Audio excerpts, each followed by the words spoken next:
Okay, so now I'm going to show you the most important thing that you are going to learn probably in this class, just in terms of things that are somewhat complicated that you have to remember, and that is how to turn these tanks on and off.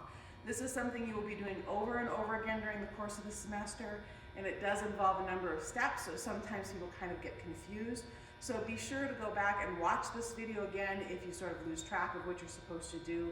At some point you'll be asked to write down the steps, just so that you're really clear on how you turn these guys off and on. Generally speaking, we follow the acronym FOOF when we turn these tanks on and off. That's F-O-O-F, sort of like the sound of a giant fireball going up in the air, which is totally not what will happen if you do this wrong, but you still want to be careful. FOOF stands for fuel, oxygen, oxygen, fuel. So we always turn our fuel on first, then we turn our oxygen on. When we turn them off, we turn our oxygen off first, and then we turn our fuel off. So remember that, FOOF. So which one's which? We have these two bottles on here. This is oxyacetylene welding, so we know that one of these bottles is oxygen and the other one is acetylene. We can always remember the oxygen bottle because it's green, like Mother Nature, right? We need oxygen to breathe. Oxygen is produced by trees. Green bottle is oxygen. The usually shorter bottle, the squatter bottle, that's acetylene. What these two gases are, you guys are going to watch another video that goes into much more detail, but the oxygen is our fuel. It's what causes our torch to burn, the acetylene is our fuel, and the oxygen is what allows us to sort of control the flame and the degree of heat coming out of that flame. So we need both of them to work. They work in tandem. So we are going to turn these tanks on thusly. Starting with our fuel, we're going to go top down. Let's talk about a few parts of this bottle so you know what I'm talking about. We've got the canister, which has got compressed gas in it. We've got a valve on top. We've got two gauges here. A T valve, so called because it's shaped like the letter T, a Y valve, some hoses, and a handle. So I'm going to step you through how to do this step by step. First thing you want to do actually is unwind the handle. So you come around behind the cart and you're going to unwind this hose all the way. Sometimes we get lazy and we're like, I can just unwind it halfway, it's just me in here. No, you're always going to unwind it all the way to help prevent it getting tangled or caught or bunched up or anything like that. Now, these torch handles are made out of soft metal, copper or brass usually, which means that they can be easily damaged. So I want you to think of this torch handle kind of like a little puppy, right? So when puppies are newborn, they're sweet and they're cuddly and we want to cradle them, but they're also stupid. So we don't want to put our puppy on the table because the puppy is going to roll right off the table and bang its little puppy head. Same thing goes for our torch. You always need to cradle it gently when you're holding it. When you're not holding it, you're never going to leave it unattended on a table. You always need to put it someplace safe. So there's two places you can actually put this that are safe. And the first one is the height of fashion for the sculpture studio. That's not saying much, I realize, but that is to just dangle it over your shoulder like this, right? Good luck. The other way is to take it over to our bottles and hook it over one of the top valves, okay? Then you can go do whatever you need to do, but never on the table. Somebody's gonna come trip over the cord, bang the puppy head, everything is the worst, don't do that. All right, so we know about our unwinding our hose. The next thing we're gonna do is fuel, turn on our fuel. We're gonna start from this gauge right here. Everything on this tank, with one exception, is lefty-loosey, righty-tighty. So when we open it, we're gonna open it to the left. So I'm actually gonna open this gauge one full turn. How do I know it's one full turn? You can eyeball it based on the letters on top. You can put your thumb in one of these notches and watch the thumb go all the way around. But when you do this, you should see this gauge here, the numbers go way up. This gauge measures how much gas is in this bottle. If this gauge is ever at 0, it means there's no more acetylene in the bottle, and you need to come get me or Brian Painter and have us change out the bottle, okay? The next thing that we want to do is we want to turn on our oxygen, FOOF, F-O-O-F. The oxygen is a little easier. Instead of just turning it one turn, we're going to turn this sucker all the way on. Sometimes it takes a while, so you sing yourself a jaunty tune, and there we go, all the way. Don't crank it too hard. You don't want the next person not to be able to open it. Okay, and then we're going to work our way down the bottle. The next thing we're going to do is we are going to set the pressure that actually comes through our line. So this tells us the pressure in the bottle. Right now it is at 1200 PSI, which is a lot. We don't need that much coming through these hoses. So we have this T-valve here to control, to turn down the pressure coming through our hoses so we can have the right kind of flame for welding. So I'm going to watch this gauge, and what I'm going to do is I'm going to turn this T-valve until this number jumps up to 5. 5 is your magic number for acetylene for what we're doing right now, which is welding. This is the one gauge that is opposite all the others. I said the other ones open up lefty-loosey. This one we're actually going to go righty-tighty. Think of it as tightening it in or pushing some more pressure into the hose. So I'm going to turn this, watch this number go up to 5. If you get a little bit over 5, if it's 6, if it's 6.5, if it's 10, it's not that big a deal. You just don't ever want it to go into this red zone over here, just like you don't want to drive your car into the red zone. So number 5 is our magic number. And then same thing, oxygen is next. And again, it's a little more loosey-goosey. We just want to go here, turn it right, until it goes somewhere between 0 and 20. 10 is a good number if you're more into specifics. So we've done our top valve, we've done our T valve. Now we've got this Y valve here, again, like the letter Y. This is just a splitter. This doesn't actually control anything other than we actually have 2 handles on each one of these oxyacetylene torches. In a normal semester, a non-COVID semester, we usually have 2 students working on each one of these oxyacetylene rigs. But of course, we're socially distancing, so there's only going to be 1 of you on each rig. So what you want to do is look at your handle, your torch handle here, and you'll see a color in these little dials, in this case red. And you are going to go to the Y valve and open up, first on acetylene, the corresponding color on the Y valve, then on oxygen, okay? Couple, 2, 3, 4 turns is plenty. You can open it up all the way if you want, doesn't really matter. Okay, so we've got our gas turned on here at the gauge that measures what's in the bottle. We have got it set here, 0 to 20 on the oxygen, 5 on the acetylene. We are ready for the exciting part, and that is actually lighting the torch. So in order to do this, you're going to need to have a few tools and pieces of equipment. Most of these are stored in the back of the cart. If you can't find it in the cart that you are using, check one of the other carts, because sometimes things get moved around. So the first thing I want to check is that I have the correct tip on my welding torch. For welding, we are using a number 2 tip, and you can usually see that right here at the base. There'll be a number 2 on here, right there, okay?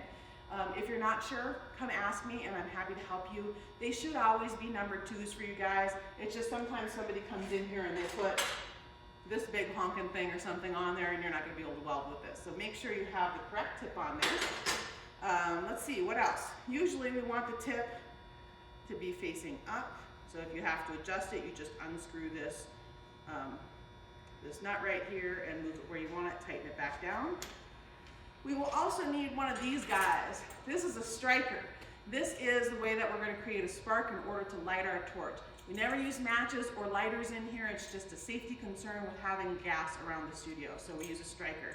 This is probably the most difficult tool you all will learn to use if you haven't used one of these. They're a little bit counterintuitive, so I would recommend that you try using this without your gloves on the first time you do it, and then practice with your gloves later. So the way this works is it's got a little bit of flint in here and a rough area in here. This piece fits in here, and you're going to push your thumb in, down towards the rough area, and across.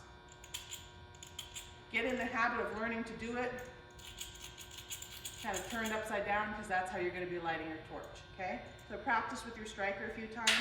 You may also at some point need to use this tool. These are stored in the back of the cart as well. This is, you know what, I'm not actually sure what the technical term for this little tool is, nor am I apparently sure how to get the thing open. There we go. I just refer to this as the nose picker. So sometimes these torches, because lots of people are using them, they get a little booger down inside the torch tip, and then if that happens, you'll get kind of a fork in your flame, and then you need to take one of these. It's sort of satisfying. It's like you can pick your friends and you can pick your nose, but you can't pick your friends' noses. Now you get to pick your friends' noses. Just like that, and clean that out. So again, stored in the back too. All right, safety equipment. It is very important that you have the right safety equipment before you start welding. Remember our closed-toed shoes, are long cotton pants. Natural fibers do not melt to your skin, so you want cotton fibers. Your long sleeve shirt, it can be a flannel shirt, it can be basically any long sleeve natural fiber shirt, but do not come in here in something you love. Every semester I have at least one student who wears their very favorite, bestest, most sentimental shirt into the sculpture studio. Do not do that, because you will inevitably put a hole in the tummy, and unless that's the look you're going for, you're going to be a very unhappy panda, okay? So, good outfit, you're going to need your welding gloves. You are going to need these guys, your number 5 shades that you have all purchased, hopefully. And what else do you need? Hair tied back. If you have long hair, if you have a long dwarf beard that's braided, any of those sorts of things need to be tied back so you don't set yourself on fire. I actually set myself partially on fire, and I can tell you it is not probably the best weekend plan for you, so do not do that. All right, we're gonna light the torch. I'll put my glasses on. I'm actually gonna do it with my gloves, but you guys may wanna practice a few times doing this without your gloves. Again, manual dexterity is something you're gonna have to get used to here. All right, so on your torch handle, you have 2 tubes coming from the gas tanks to this torch handle. The green one is, you guessed it, oxygen, color matching. The red one is fuel, think red fire. And then these each go to a very fine tuning piece that sets the final pressure within our torch handle. We are gonna start with F, our fuel, and we are gonna turn this on just a little teeny bit. Start out turning it less than you think you need to. I usually say like 1/8 of a turn. If you turn it on too much, you're gonna scare the crap out of yourself, because it's gonna go whoosh, and this big flame, marshmallow roasted flame is gonna come up. And nothing wrong with that. You'll probably startle yourself the first time.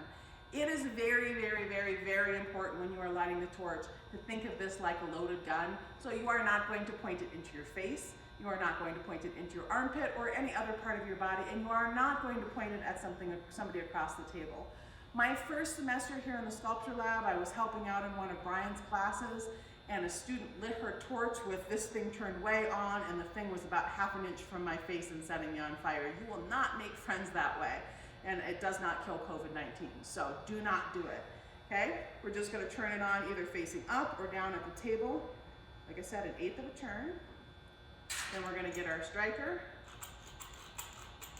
If it's not enough, turn it up a little bit more. Over here so you can maybe see it. I did open the right splitter, right? There we go, now I hear it.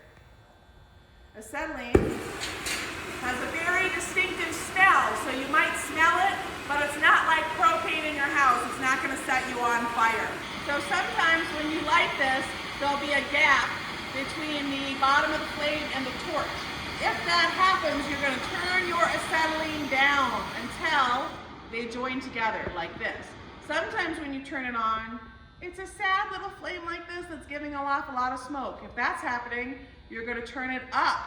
What you want is a bit of straight flame that then feathers out and has that satisfying sort of feathery, flamey fire thing at the end. So a flame that looks something like this is pretty good, okay? Once you've got that lit, you're gonna light the oxygen, and you're gonna do this slowly. The most common thing people do at this point is they turn their oxygen way up, and it's like blowing out a birthday candle. You'll blow the torch right out. So you're gonna turn this very slowly, and you'll see the color on the torch start to change.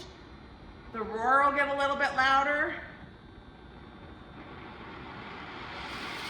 Whoops, see, I just blew out my birthday candle here. Make sure I have some oxygen in that bottle. Some of these torches are really old and they're really touchy. So just be aware that if it happens to all of us. Okay, do this a little more slowly. Okay, you see how the character of the flame changes? It'll start to become this long bluish cone.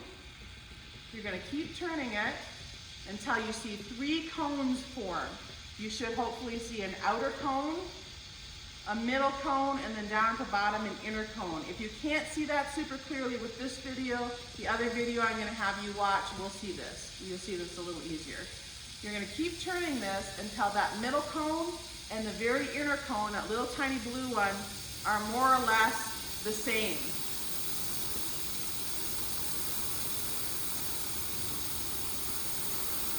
Just like that. You guys hear that hiss? That's a good noise. You want it to hiss but you don't want it to spit. So if I keep turning my oxygen, it starts to sound really angry and a little bit spitty. That's not a good sound. Back your flame off again until the two just come together. The hiss is a really nice way to be able to tell if you have a good mix of oxygen and acetylene in your torch handle, but unfortunately when there's 10 of us in here and we all have torches going, you can't hear it. So you have to start to rely on how it looks with those two cones coming together. It should have a nice slightly purple color when you look at it without your glasses on. It shouldn't be really kind of bright blue. So this is a pretty good flame right here.